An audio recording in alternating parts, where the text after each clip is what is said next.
Black sun in the hizzle, or shizzle dizzle. I got my esteemed panel to my right, Miss Flanagan. Introduce yourself. Hello, I'm Miss Flanagan. Yes. What do you represent, Miss Flanagan?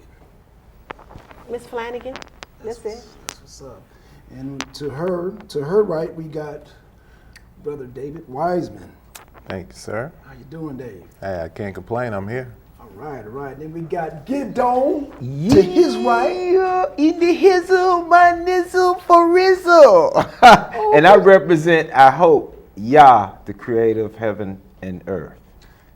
That means, to you atheist people, Gideon, the king of the Hebrew Israelites. Look at that. No, the king is Yahshua. I'm just a lowly servant. But he needs a representative, right? He does To need come before the table, ambassadors. because I can't Absolutely. hear Yah. So I need you to represent. Well, you actually have heard him, which Yeah. is why we connect. I ain't heard him get it. You his representative. Yes, I sir. ain't heard Jesus, Miss Flanagan. That's on you, that's your loss. He that So have then you- ears, let him hear. And I ain't heard nothing yet. Yes, you have. They But what hear, I but have don't hear. heard, what I have heard in the news is the 113th Congress. We have 78 women in the Congress and 20 in the Senate. So let me give an applause to democracy at work here. So we have women in dominating the political arena on their road to dominate the arena. And so that brings me to my first topic at hand, because we got some Christians on here who believe in Jesus. We got some Hebrew Israelites on here who believe in Yah. We got an atheist that don't believe in none of that. And so, but we all got to still come to the table, because what's represented here in reality is what is represented over in Egypt. And like me and Brother Gideon, we talked about the puppet being Hamza Mubarak, who was booted out by the grassroots people of Egypt. He was kicked out, and they replaced him with another puppet. His by the brother. name of Muhammad Morsi. Now the problem here is that Muhammad Morsi wants to implement Sharia law. However, they're saying that the revolution, they were fighting for democracy. So we got a problem here, Houston. Because based on my research, Sharia law are Islamic laws, and according to the Universal Declaration of Human Rights, there's a little conflict there, because I think it was Article 21 where it says that both parties that get married have to agree to the marriage. That means if the woman doesn't want to get married, guess what? There's no marriage. Right. So Sharia law has a different perception of that. So Ms. Pam, we have Explain to the people what Sharia law is. Sharia law is Islamic law. Yeah, okay. And Islamic law according to Allah, meaning Allah gives the Prophet Muhammad set laws and statutes to go by. Okay? And basically, there's a section in Sharia law that deals with non-believers, people that have a secular mindset. So Sharia law technically would fall under what you call a theocracy, being that a democracy represents all people, Ms. Flanagan. So you being a woman, we're going to problem solve today. I am come down. In fact, I'm Jesus today. There you go. And I am coming down, as it said in the scriptures, I am coming down and I'm being fishers of men. So I'm giving the power to you. You no longer have to wait for Jesus. I am Jesus. And so I'm appointing the power to you, Ms. Flanagan, to come up with a solution to solve this real problem that is happening over in Egypt, because you have women, you have secular people, you have Christians, and you have Muslims. So under this guise of democracy that they claim, democracy, they usually have amendments. So what is your solution to this problem that they're having over in Egypt?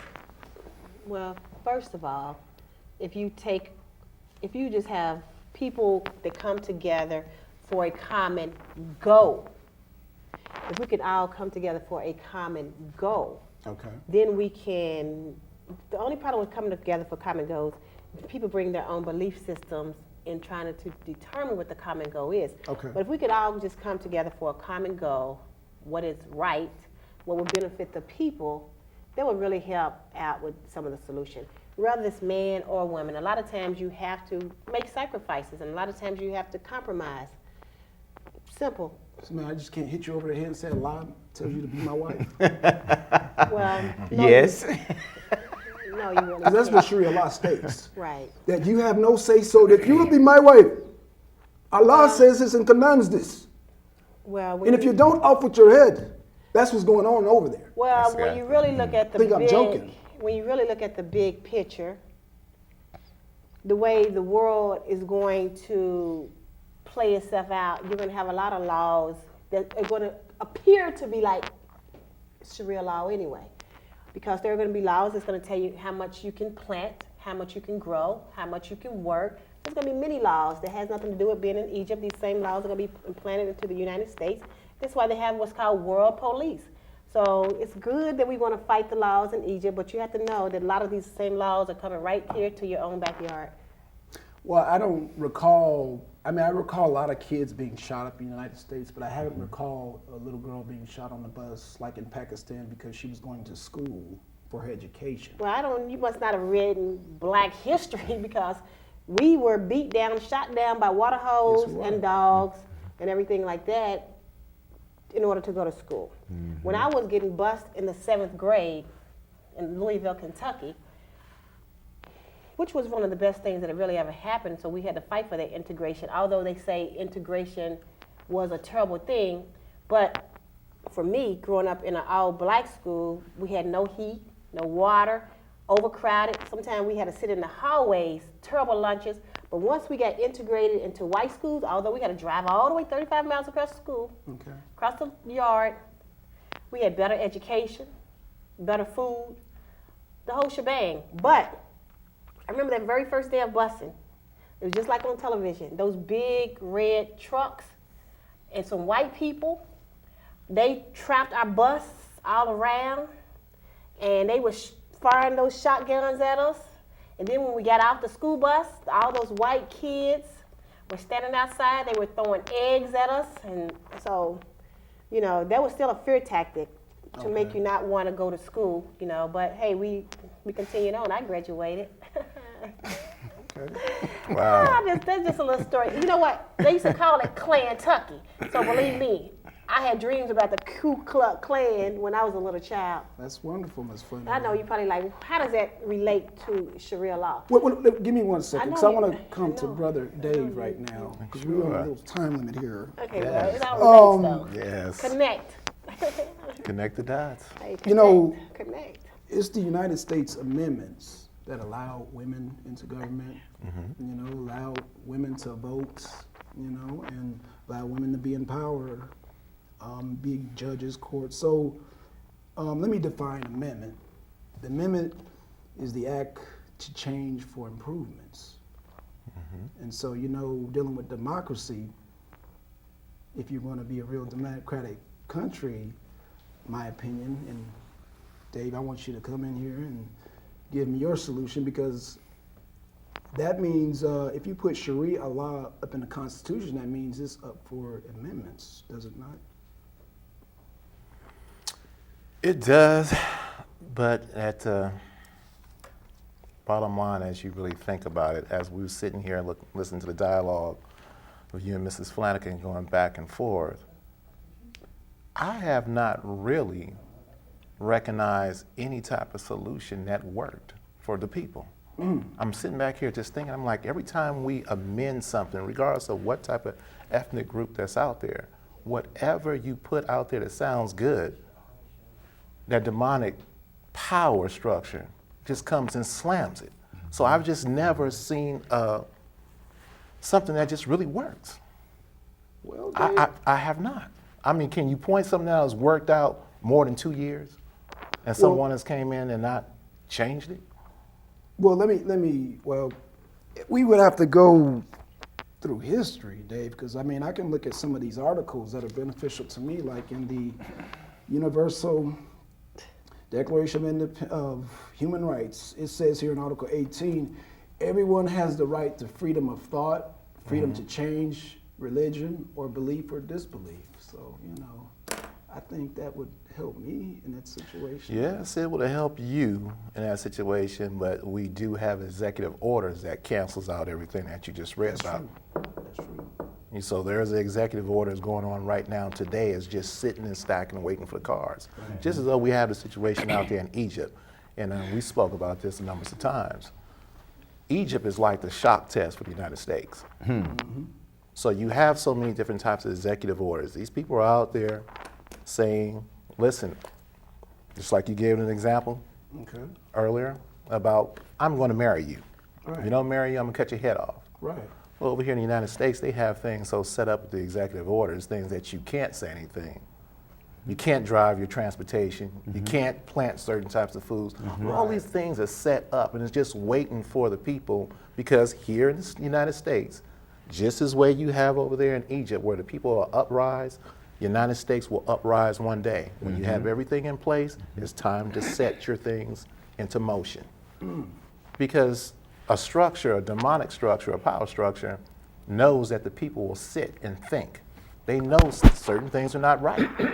And as they know these things are not right, the people are planning. Okay. But what can you do is planning, and they're in control. That's why I said to you earlier, what form of system that's pretty much out there that's something that's last 2 years that's solid. Because they always have something stacked up with the cards to bring the house down. Okay. Foot to the neck all the time. Foot to the neck. Now, mind you, the Universal Declaration of Human Rights was not only formed by the United States, but Russia, France, Canada, Yugoslavia, Mexico. So you have other countries that had made this agreement, because you have a lot of secular countries, that being, define secular to things that are not religious or spiritual, not belonging to a religious order. And so, you have some countries that claim that they have a religious order, like the United States, which, Thomas Jefferson made sure he amended all the God, whatever, out of the Constitution. But that's, it's kind of related to this topic, but you don't. Yes, sir. Ms. Flanagan, you said it was a solution? I know you had. Yes, I said it's a solution. She said it's the a solution. solution come together for one common goal. Okay, so Simple. I just want to recap real quick. So Ms. Flanagan said it was a solution. Now Dave kind of shocked me. He said there's no solution. Is there a solution? Is there earthly? I'm giving you the power. I'm Yah. So I'm giving you the power as a man to come up with a solution to solve this problem. Now let's define the problem, because once again we have to, in order to solve a problem, we have to define what the problem is. And in Egypt, what we've seen is there is dissent against the corrupt government, specifically when Hosni Mubarak was in power. That's right. That was related to America using them as a puppet. And we saw Mubarak and his regime and his government get filthy rich. Absolutely. Where the people were, starving and wallowing in mire. So the question for a solution is, first of all, define your question as it pertains to the solution. So are we talking about the solution to the corruption in the government, or the solution to the people having resolved their issue with the government? Okay, let me be more specific, Gideon. You have two concepts. You have one constitution. Okay.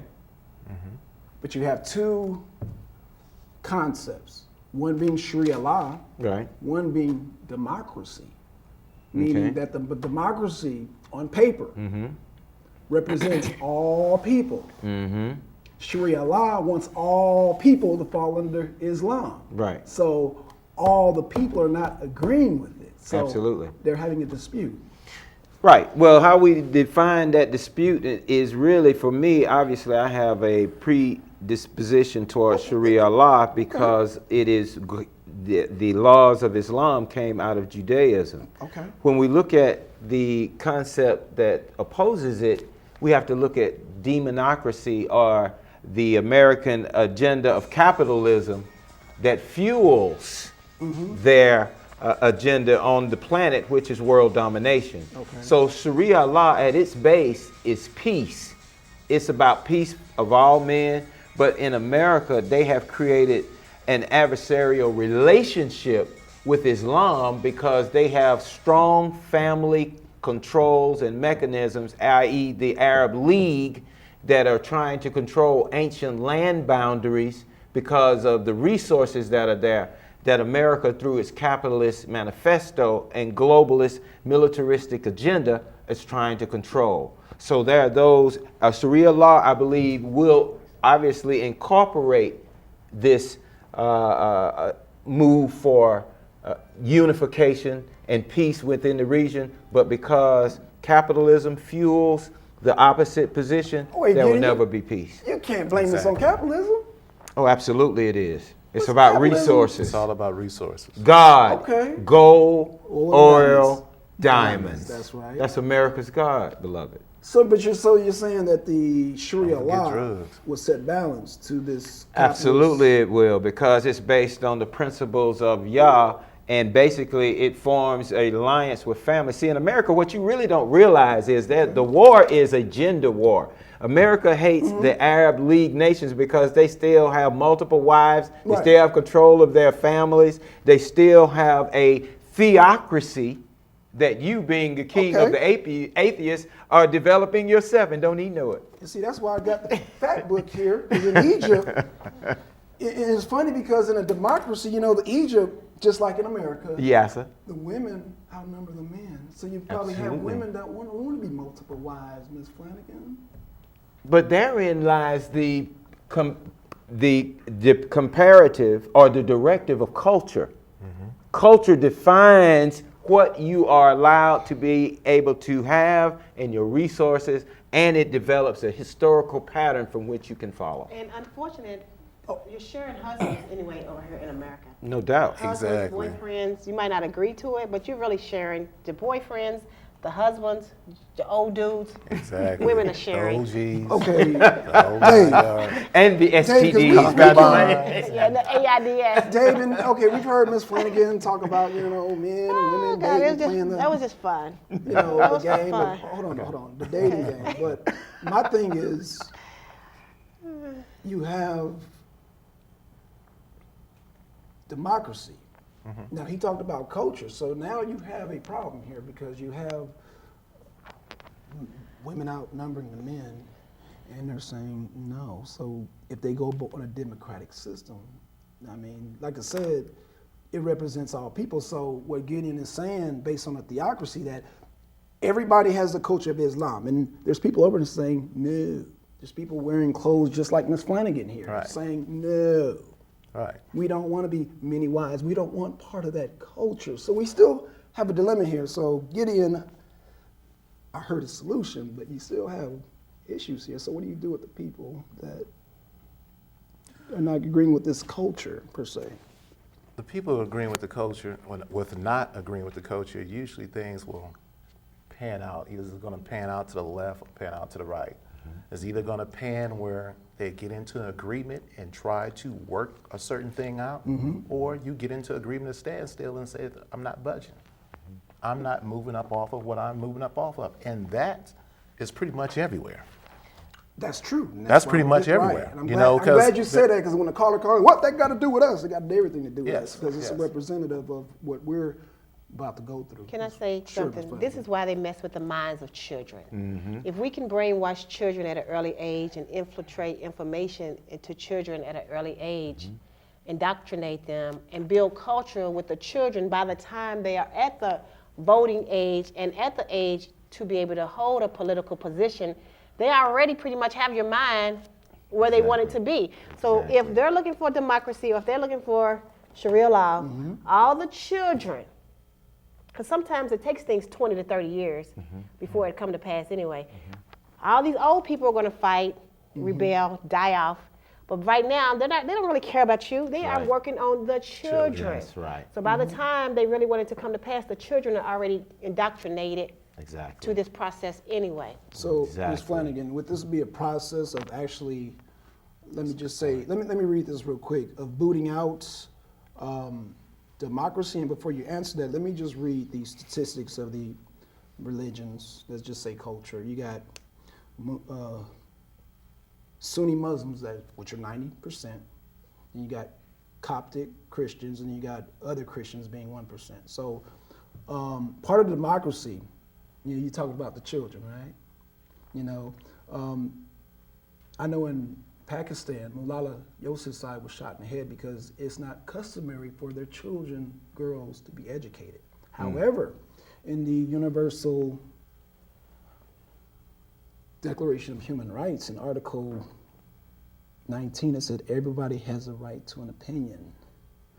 And it also says in Article 2, everybody is entitled to all rights and freedom set forth to the Declaration without dissent of race, color, sex, language, or political opinion. Well, I guess you just found out those universal human rights don't apply to everybody. It's just like the Bill of Rights that we have over here in the United States.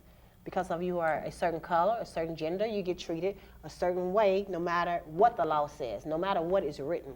So, once again, shooting you in the head in front of my children will impact my children. That's the same way they did the slaves. Right. If I dehumanize you as a man in front of the family, the tribe, especially the strongest stud, and I cut off your testicles or whatever, and I dehumanize you in front of the children, that will put fear in you. So a lot of things are fear factors. So I guess in this case, Malala's case, shoot a little girl in the head and terrorize the other children on the bus then, right? Of course. Exactly. Tactics that's been working since the beginning of time. Theocracy and culture, I tell you. And Capitalism. Wait a fear minute, has always Gideon. been a great motivator all over the world. Capitalism. Okay, so Yes. Okay, Gideon, you say it's capitalism. Now, Absolutely. I'm not an advocate for capitalism. at Right. all, but you have. See, democracy is the organizing tool of capitalism. It is the racist agenda of European monarchy that the banking systems developed in this country have a debt to pay to their mother, which is in Europe. Okay. So America, along with its European allies and its minions, are going throughout the known world to create this concept of new world order, or one world government, which is really the old order of the king. Okay. And the king, that's what America was supposedly about. People being able to come over here and set up their own little vassal states on the land that they went and squatted on and stole. But when you talk about what's happening in Egypt, the upswell of dissent had to do with the collusion of the Mubarak government and those even back to with Jimmy Carter's era, Right. For Camp David Accords, that they were able to quell those, but then they shot at the what's his name? The last leader of Egypt that used to look like a brother. They shot him. Gaddafi? What was his name? Gaddafi? Not Gaddafi. Anwar Anwar Sadat. They shot him in front, just like they did Kennedy, in broad daylight in front of everybody. So that quelled the dissent that was going on then. So that brings me to my next question. So is socialism the answer? Because that's the opposite of capitalism. well, so that we are supposed to be social. That's right. We are being social now. If the concept of socialism, which Martin Luther King was demonized for, Now, mind you, this is an economical system that we're talking about. This Surely. is still not. Right. This is still not dealing with the administration. but see, what you're dealing with is a system of economics that's based on deception because it's based on a fiat economy. America went over the fiscal cliff in 1933. So as we should also be teaching our children that they're still in slavery because they are being dehumanized and reduced to a number, Right. then they also need to recognize that in this system of white supremacy, that they are under attack, and the statistics and the judicial system show it, and the miseducation of our people. Okay, Dave. I definitely agree. And what my brother said, Gideon over here, in 1933, we're dealing with this fiscal cliff where they're supposed to have it semi-solved. Okay. Well, we're living in a hyperinflation. It's always been a hyperinflation for years. Okay. For years, and there's that deception again. The deception where does the deception goes? Where did it start from? And when you find out the deception, where did it start from? 9 out of 10 times you find out it's a European structure. Pretty much sets the agenda. What you do is you fool the people based on their emotions. People are looking for good. They're looking for a cause. They're looking for a turnaround. They're looking to be recognized. They're looking for that thing, a sense of peace. They're not getting it. So what you do is you become like a joker or a Muppeteer. You keep playing with the Muppet and making people do the things that they need to do to stir them away from the agenda. Like Mrs. Flanagan just got through saying about our children coming up. Okay. You don't focus on us no more. Focus on the children. Okay. Because, good. Oh, and I was going to say 770-559-2999. Y'all call in and get some of this. So you're saying that as an economical system, would you say replace socialism with capitalism, since you guys both agree that capitalism is the evil source that is causing people to act crazy and shoot women and children in the head? Capitalism is an evil system. Okay. It's very evil because there's so much greed and so much envy.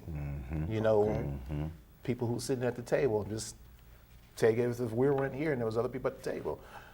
And we're talking about a pot of money. We're talking about a pot of power. Okay. There would be some greed, there would be some envy and this type of stuff, and that thing will carry over to a certain sector. Okay. And we see this commonly each and every day in America. That's right.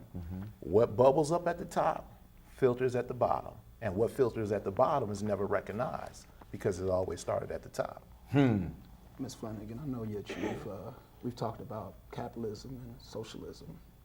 Now, based on what Gideon and Brother Dave, they say that capitalism is an evil system. Do you Well, you agree? know I love capitalism. See my bling bling. Come on, come on with it. Tell us what you really think. Don't be shy. First and foremost, I would never agree to socialism per se, because that's also a control factor.